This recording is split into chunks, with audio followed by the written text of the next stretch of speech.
Hello, good afternoon, good morning, good evening, and welcome to the AI Argument, the special Christmas edition.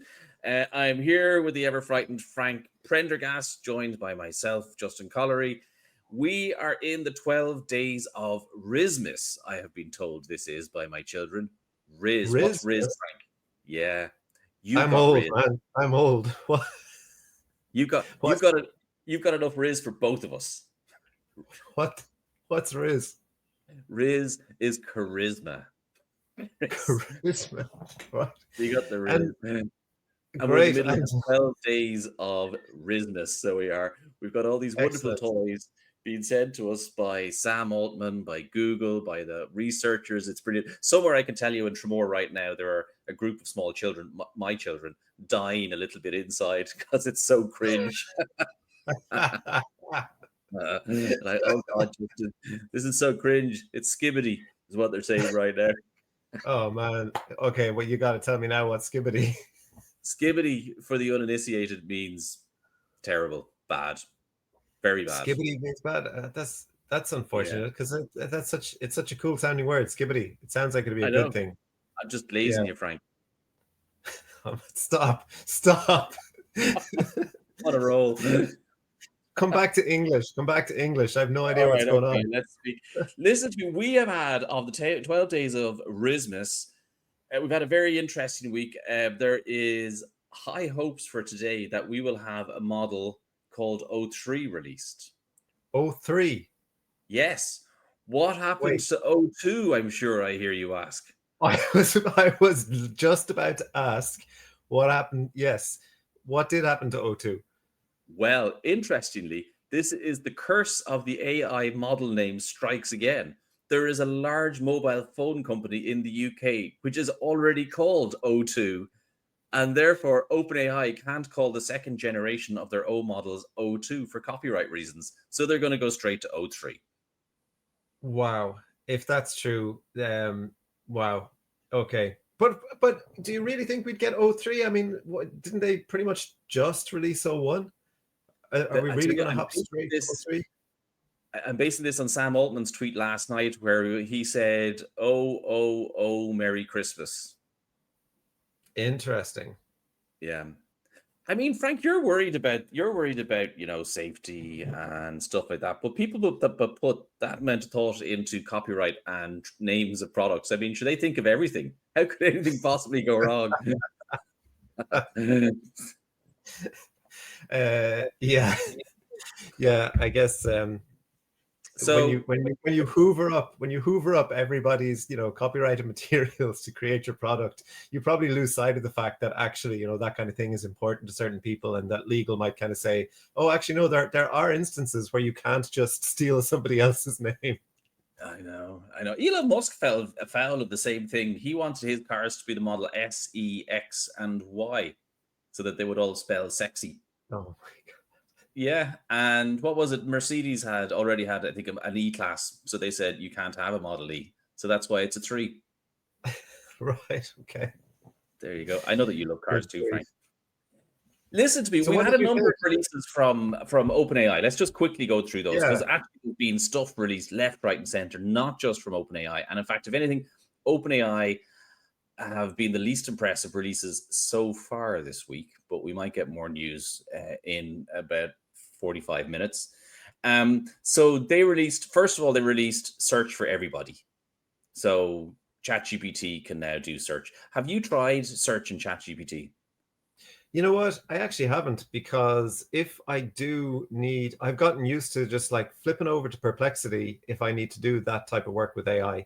Um, but it's something I need to do. And I noticed that I do have that little search button. I can turn that on now on the MacBook, on the Mac app, desktop app.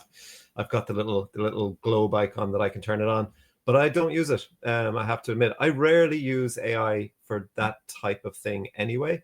I don't necessarily think it's the best use of AI. Totally agree. And And yeah, and as I say, the odd time that I want to do it, I've just gotten used to flipping over to Perplexity. I'm sure that'll change because I'm very much in the ChatGPT. Like I use it for pretty much everything, but for whatever reason, I have not started using its search functionality. Yeah, there was a plugin for your browser, and you could switch from Google to OpenAI as your search engine, and I turned it off again. It was terrible. I didn't like it at all. So that was the first release this week. Meh. Then we had 1-800 ChatGPT. So there's now a phone line and a WhatsApp group or a WhatsApp number that you can call, and you can talk to ChatGPT. Now this is interesting. Do you want to know why? I do. Yes. Actually, before I know why, tell me a little bit more about this. Like, tell me why. And I did see it's toll free, right? So I guess in the States, if you call it, you're not charged. Yep. Who's this aimed at? Why would you call ChatGPT? Do you reckon? It's interesting because when I saw it first, I was like, this isn't a release. This is a demonstration of the capabilities of their model. So what they've done is they've taken what they released the following day, I think, which was the API, the real-time API. So you can actually set this up yourself at home now with minimal effort. And they said it's aimed at older people, people that don't have as much money or whatever. I mean, if I was on Who Wants to Be a Millionaire, I know who I'm calling. In fact, I very much want to be on Who Wants to Be a Millionaire now because that's exactly who I'm going to call. I mean, that would be brilliant. Can you imagine if that existed a couple of years ago and you're going on the $1 million question? Do you want to phone a friend? I absolutely do. So I'll tell you who it's. Okay, so then I want to go to the next release because I think they're linked, and I'll tell you why. So the next release then was they had this screen sharing not screen sharing. You can probably describe it better because I feel like a pauper. I live in Europe and I don't own a Mac, so I don't get all the goodies from OpenAI. So what they released for the Mac isn't yet available on Windows, but you have tried it. Yeah, I had a look at it. I was curious. And basically what it does is it allows you to basically have ChatGPT hook into some of the apps that you're using. So I think it's primarily for coding. They've integrated it with a lot of coding tools. In my case, there wasn't much that I used that it was hooked up to. So just to try it out, I hooked it up to Notepad, and I dumped some text in there, and I started working with it on the text. It's pretty cool. They also have what is it called? Notion integration. So I imagine that will be very, very useful for a lot of people. I never got into Notion myself, but I know a lot of people use it. But the advantage over screen sharing is that, when I was playing around with Google's screen sharing capabilities, it's basically, it's not that different to like taking a screenshot and giving it the screenshot, because as I was scrolling, it wasn't able to keep up with my scrolling. It wasn't seeing what I wanted it to see as I scrolled down. So it was very much a case of like having a screen open and talking about one screen with it. What's interesting about the ChatGPT integration is that if you're working in a document, it's not just seeing what's on your screen, it's hooked into the document through the accessibility features on the Mac. So it knows what's in the entire document, not just what you're working on at that moment. So I can see it being useful. I can see it being pretty cool. I'm not 100% sure what I personally would use it for right now, but I can see it being really useful in terms of coding. All right, time to get out your tinfoil hat, right? Let's put these two things together, right? So what you just described to me there, right, that it's more tightly integrated to the operating system, you would have to assume that it also then knows exactly where you've clicked, when you've clicked, and it's got sort of a pretty good insight into the keys that you're pressing on the keyboard. It's basically Copilot, right? It's sort of integrating more deeply with the operating system. So cast your mind back, right, to the 90s, right, and you want to book a holiday to pick. Where would you go? Where would you go on holidays in the 90s? South of France, somewhere very posh. That's perfect. Right? Yeah. What are you going to do, right? You're going to pick up the phone and you're going to ring your local travel agent and you're going to say, I'd like to go to the South of France, please. Can you book me a flight? And remember that computer says no, the woman will be there and she'll be sort of typing away on the computer, right? Searching for your flights, and she'd book your flights and whatever. Say, yeah, we'll post out your tickets to you shortly. There you go. that's what OpenAI have made, right? And that's okay. That world doesn't exist anymore. But the whole thing about talking to people and then actions being taken on the computer, that's a lot of work, right? There's a lot of call centers that could use that sort of functionality. There's a lot of help desks. There's a lot of every type of job that you can think of, where if you can interact by voice, and if you can, so you're basically, remember the Carpaccia story that I told you last week, right? The Carpaccias were just being used to train models, right, on how to see a bus and how to see a fire hydrant and stuff. You're now being used to train how you code or how you use your computer. So you put the two things they released, the voice, and they said it was a co-pilot, but really it's just learning how you use a computer. Just collect all the data, just grab all of that data, and that's now training data for your agents that you're going to release sometime in the middle of next year, which is going to be able to instead control your computer and answer your phone. That, I think, is what's going on. That's interesting, because certainly, we know that free ChatGPT users, their inputs can be used in training data. So I'm on a plus plan, and so I've opted to have my inputs not be put into the training data, which you can do if you're a paid user, not if you're a free user. So I'm assuming you're right. I'm assuming that if you're ringing a toll-free number, you're a free user, so your data is more than likely fair game. I'd love to know, when you ring up, is there some kind of vocal disclaimer? Does it say these calls are being recorded for training purposes? You can't call it, but I did text it from Ireland, and it does give you a disclaimer at the start. Oh, interesting. Right. Yeah. Right. And then on the kind of ChatGPT hooking into the apps, I'd love to know what I assume they must disclose somewhere what they are capturing. I know the only thing they said, I watched the launch video, and the only thing they said was that until you give it explicit permission, and until you actually say look at this document or whatever, it's until you select the application that you wanted to look at, that it's not looking at anything until you explicitly say let's work in this app and look at this text. Yeah. But it would be interesting to know what's in their T's and C's about what they can capture using that tool. Yeah, interesting. So I think that today is going to be one of the most interesting days in AI. We've had a pretty interesting week or two, right? But we have tradition. You would expect in the 12 days of Christmas, the biggest thing will be left until last. And so we're thinking that it might be 3 or whatever. But the big reveal happens in 35 minutes, 45 minutes.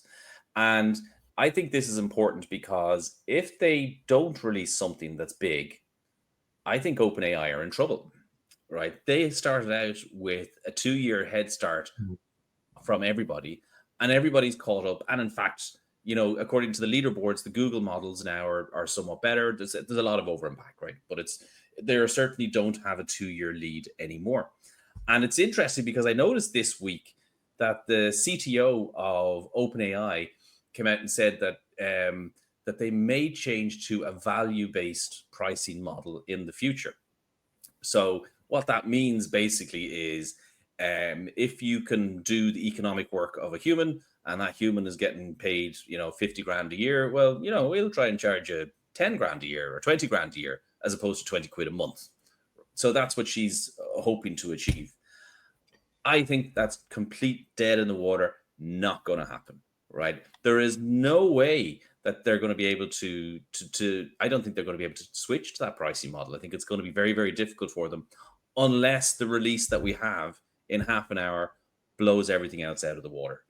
And it's just been such an interesting week, right? Outside of all these releases. So Google are back being the gorilla in the room. So they are producing models which are just as good as OpenAI's, and they're giving them away for free.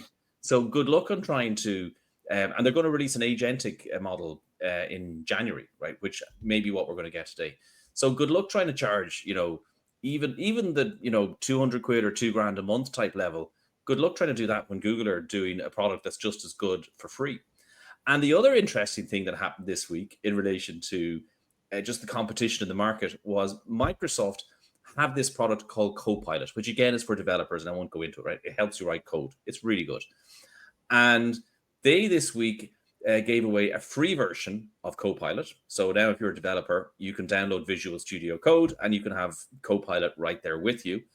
And it integrates with Anthropic, which to this moment in time is the best coding model out there. But it's not OpenAI, it's Anthropic. And with this went rumors that Microsoft were going to partake in the funding round, which the next funding round for Anthropic. And so the relationship between Microsoft and OpenAI is complicated. I mean, it's really complicated. And it just, all of this says to me, so OpenAI are saying, look, we're going to charge more for this stuff. And I'm looking at going, well, you know, your biggest competitor is Google, the person you've been trying to kill for the last while. They're giving the same stuff away for free. And your biggest supporter, Microsoft, is now getting into bed with, you know, one of your other biggest competitors, which is Anthropic. So it's a very, I mean, from your point of view, from my point of view, it's great. It's competition. It means the models are going to get bigger and better, faster. Everybody's rushing. Like it really, I do get a sense of people rushing to get stuff out the door. But, you know, it's going to be great for us, not great for OpenAI, perhaps. Yeah, although I would be concerned, and I think we kind of talked a little bit about this last week as well. I would be concerned that, you know, we are just very, very slowly now moving to a situation where it just does end up costing a lot more money to access these tools, and it does become less democratic, and it does become more of an enterprise tool. I think you're right. I think that switch is going to be difficult for them. But at the same time, I feel like right now they're all competing with each other to grab market share. But once things kind of settle down a bit, I could totally see them starting to introduce and justify $2K a month price tags for, you know, agentic models, capabilities that are not at the kind of general consumer level. And then very slowly it becomes much less democratic and becomes much more expensive to access the tools. And I can see them kind of all moving that way together. And let me just reiterate what I said last week, because I feel even more so this week. I feel like the models have got to a place where I'm too stupid to use them. It feels like, you know, I see PhD people and doctors use them and say, this stuff is incredible. I can't get it to do what I wanted to do. And it's like we have to relearn. You know, it is a thing, it's a skill, and you just have to, you know, it's like, okay, these are totally different. We have to learn from scratch again how to get the most out of these models. The thinking models are different than the previous generation. So that's the thing. Google, as we know, are kicking it out of the park at the moment. They've released an image generating model. Have you played with it? I have. I saw really good reports of it. So it's Imagen 3. And I saw a lot of people saying that it was going to become their go-to image generator. I tried it out on some complex prompts that I'd just like to throw at these things to see how they do, and I wasn't blown away. I mean, it's a really good image generator, but I was not blown away. Whereas, for example, when Flux came out, I threw the complex prompts at Flux, and I was blown away. I was like, wow, it got everything right, no messing, perfectly understood the prompt, and everything that I asked for was in the resulting image. With Imagen 3, it kind of did a fine job, but I wasn't kind of blown away. On the other hand, go ahead. No, go on. I think the other hand is what I was going to ask you. Yeah, I was going to say, on the other hand, unfortunately, I've not been able to play with the other new toy, which is VO2, which is their video generation tool. Can't play with it here because, yet again, not available in Ireland. Why? Well, we don't know. We don't know. Is it regulatory? Quite possibly. But fingers crossed we will get it in due course. But having done a bit of a deep dive on people who are using it, some YouTubers that I follow, looking at what they're doing with it, it looks incredible. And everybody is saying that it is way better than Sora. So OpenAI kept us waiting for Sora. Then they end up releasing a smaller version of it. They don't even give us the full Sora. They give us this Sora Turbo. And nobody seems to be really blown away with Sora. They like some of the features in Sora that people are liking. But now VO VO2 has come along, and people are just like, wow, Google have knocked it out of the park. This is way better. The physics, if you give it a prompt, the way that it handles physics in the videos that it generates are way better than what Sora manages. So yeah, once again, Google eating OpenAI's Christmas cake, definitely. Yeah. They've done it, and I've seen some of those videos too. There was one in particular, and it was the prompt was to make a video of what's the name of the race, Frank? I keep forgetting the name of the race. It's when you jump over hurdles. Oh, the hurdles. Yeah, Yeah. there you go. Yeah. So they put the same prompt into Sora and they put it into VO2. And in the Sora prompt, the person didn't jump over the hurdles. They sort of magically ran through the hurdles, and just it Right. didn't really work at all. And whereas with the Google version, it was perfect. It was just beautiful. So it was beautiful. So yet again, I would say that this has been Google's week. They've won the week. Yeah. Another cool. I mean, this is a little bit of a gimmick, but some of the new features in Notebook LM are very cool. The one that Yeah. everyone is talking about is, in Notebook LM, you can generate a kind of podcast where two AI voices, a man and a woman, discuss the documents that you have given it, which in itself was a pretty cool little gimmicky feature. A lot of people love it because a lot of people love to throw a load of documents at it and then listen to the podcast, rather than doing a lot of reading or back and forth prompting. The new feature now basically allows you to play that podcast, and then if you want to, you can raise your hand and the hosts will stop and say, "Oh, yeah, you wanted to say something?" and you can ask a question. That's so cool. Or you can redirect them, so it's kind of like, it's almost like ringing up the podcast and saying, "I have a question." It's like call in live to the podcast. I think this is a cool feature because, I mean, when I heard this first, you were describing it to me. To me, this has huge educational applications. And I mean, and education in a very broad sense, right? So not just formal education, but maybe just, sort of outside of work education and so on. But can you imagine if you were reading King Lear, War and Peace, something like that, right? So you could throw that in and you could listen to it in a podcast format, right? And they could explain what's going on. And then you can, like in the middle of it, you can say, "Hold on, what happened to Yorick? Did we not see," and whatever, you can start to interrogate the intent of characters, let's say, or why did people say things in a particular way. It seems to me like it gives you information in a format which you might be comfortable in taking it in, and then it allows you to interrogate it. And who hasn't listened to a podcast and gone, "Oh, there was another question I'd love you to, if you'd asked there." Yeah, very true. Very true. Yeah. Hang on, you just glossed over that thing about the Yeah. True. So I think and as an added bonus, we do have it here. Oh, thank God. I went in at first. I was like, "Oh no, we don't have it," because I went into a Notebook LM that I had created with all of the transcripts of our podcasts, and I went in and I couldn't find the feature, and I thought, "Oh, not again!" But it turns out we do have it, but it's only on freshly generated podcast conversations. So you have to basically create a new Notebook LM and generate the podcast, and then you'll have the interactive version. Cool. Frank, are you a Star Trek fan? Kind of. I wouldn't be able to call myself a Trekkie. All right. Okay. And do you remember, I think it was Star Trek 2, when Kirk's son created this sort of weapon, but it wasn't really a weapon.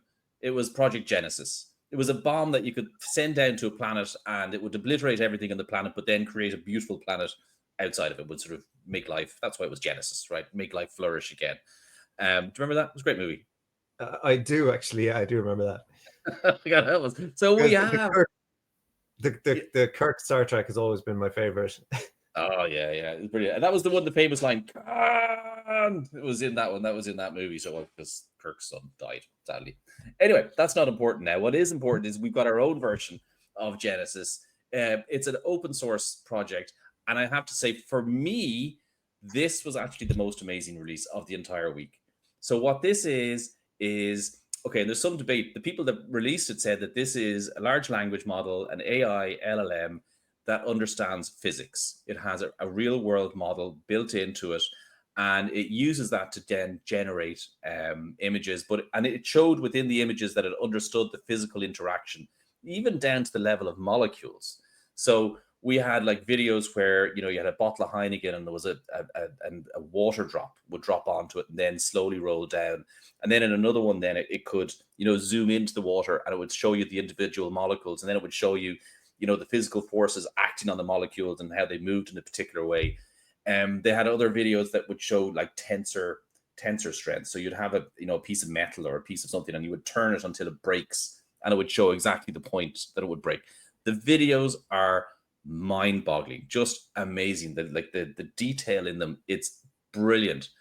But for me, this was the most important thing for a couple of reasons. One is for gaming, big deal, right? A physical model of the real world for gaming is really big. Jan LeCun, the guy from Meta, keeps on banging on that AI will never, or AGI will never happen until the models have a real world model baked into them. This seems like something that you could bake in and be a real world model. And perhaps the really sort of upfront or the immediate effect is in robotics.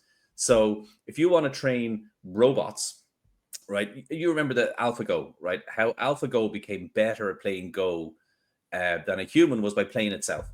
So if you can get, sort of this adversarial AI training set up in a good way, you can create super intelligent computers in any particular setting.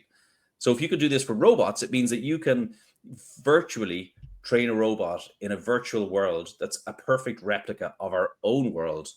And if you can do that, many, many times very, very quickly, that's going to be a big deal. It's going to greatly accelerate the development of robots in our homes and in our factories and all of these things. So a huge deal. I think that I see on the release blog post, they said something like they could train a robot to work in like 30 seconds in this environment or something crazy like that. Yes. Incredible. So for me, I mean, Google have been knocking it out of the park. OpenAI, okay, it's been okay. Project Genesis, that's the one. That's the big one that got me this week. I thought that was pretty cool. Because this was kind of our Christmas episode and everything, I tried really hard to find like nice uplifting stories to end on. And instead, yes, you and I both found rather disturbing and upsetting stories to end on. So you were talking about Claude and the tests that they were doing with Claude. Look, I'm going to put your mind to rest on this one a little bit. So, but I have a question. So Claude, what they discovered was that if you're training a large language model like Claude, and they actually did these tests, the language model in training, so what you would do is you would align the model, which means you would train it to act in a particular way. And then in post-training, so when it's out, just before it gets released to you and me, they would try to circumvent or change the training. And what they found was the model would pretend that it was now aligned to the new goal and let the person who was instructing it say, oh, yeah, definitely, that's what I want to do. But not. It was only pretending. As soon as it felt that the training period had ended, it reverted back to its original alignment, right? Which is cool. How does it know? Like, how does it know that you're in training mode and now you're not in training mode? It's just fascinating. I'd love to know how it knows. But here's the good news, Frank, because it is Christmas. Yeah. It is Christmas. How they did this was they trained a good version of Claude, which is all of what Claude is, and they tried to train it to be a bad Claude.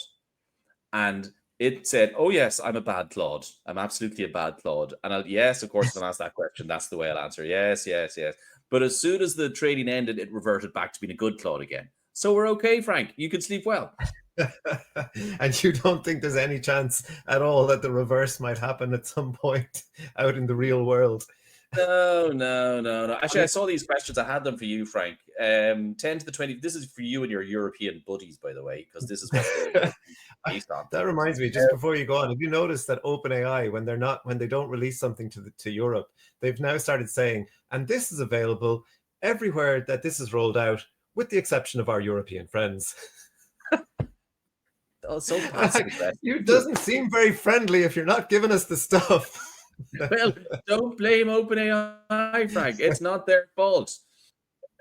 Anyway, look at go on. What was your other? Forget about it. Doesn't matter. What was your fun story? No, go on, because I know I actually I found this pretty interesting. The fact that I think what you were saying was that none of the doomer All right, Frank, here we predictions. go. I'll date it. So 10 to the 25 flops will produce magical supermodels. And did it, Frank?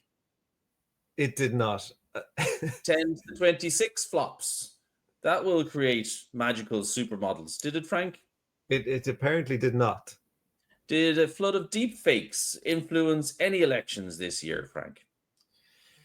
Now that's a very interesting question. But I will say probably not to the degree that we feared it might. And Frank, have we got to the point where models are so persuasive that no one will be able to resist them? And I'll remind you that you're in the marketing game. It would apparently not, or certainly, I mean, according to the studies that are done by the development companies themselves, anyway, it would seem not. And I mean, if it did, you just call it advertising anyway, so it wouldn't make any difference. But the point is, Frank, as the year draws to a close, you've aged horribly with all the worrying. All of the bad things that you were worried about, none of them happened, Frank. Surely that gives you a cause for peace and a warm, fuzzy feeling deep down as 2024 comes to a close and we look forward to the sunny uplands of 2025.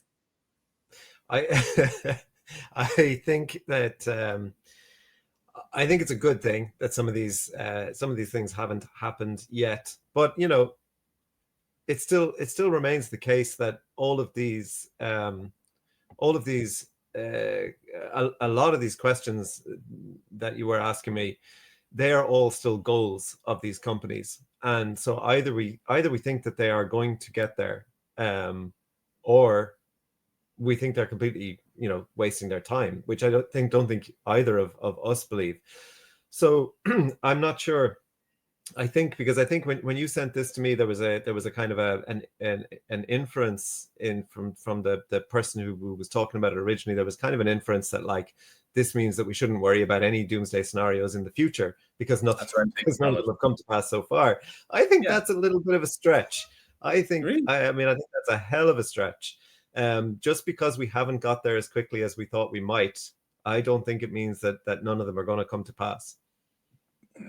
We'll see. We'd actually do what we should do. We should make some predictions. We'll do it right at the next show, which will be in 2025, because next Friday is basically Christmas.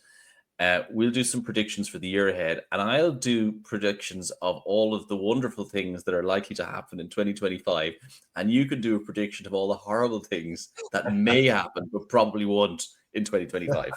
All right, let's do it. And let's end on an absolutely horrible story that will chill your heart at Christmas time. Which is what's the name of it? Is it Moxie? Was that the name of it? Moxie the robot. So, Moxie is a very cute little robot, absolutely adorable looking, with a lovely little kind of LED robot face that can change expressions. And it was powered by AI, and it was I was going to say it's a toy, but it's not really a toy. It's kind of a companion, an emotional support companion for children. Now, we won't get into whether that's a good idea in the first place, but I know. We did a couple months ago. You were against it, Frank. Unsurprisingly. But anyway. But you know, very cute robot. Cost a lot of money. I think it was like $800 or something. I don't know how many children have one, but anyone who has one, that robot Moxie, who has been constant companion for these children for however long, is about to die. So it relies on a connection to the cloud, and the company did not get the funding that they were hoping that they would get, and they didn't have any plan for what would happen if they didn't get the funding, and so they're turning the lights out. And so all of these kids who are chatting away with their robots, sometime in the very near future, the robot's just going to go, yes, let's do that. That would be great fun. Oh, that's hilarious. Think of the emotional damage to the poor children. This is horrible. Like, it's absolutely horrible. I think it's terrible. A couple of days before Christmas. I know. I mean, I really hope the article didn't say when they were going to get turned off. I really hope, they at least get the timing some way decently. But you know what, Brian? Um, I think I can guarantee you that that's the worst thing that's happened with the AI all year. And if that's the worst thing that's happened, I think we've done okay. all right. Well, Right. fingers crossed. Fingers crossed. You're right, and I'm wrong, and it'll all work out beautifully. And Listen to me. that's our happy Christmas ending. That's our happy Christmas. We should have a Christmas jingle at the end, but we don't. But look, have a brilliant Christmas, and to everybody who watches and listens, and everybody else out there, have an outstanding Christmas. We look forward to a very interesting year in 2025, and yeah, have a good one. Have a good one. Chat to you soon. Happy Talk Christmas. soon. See ya.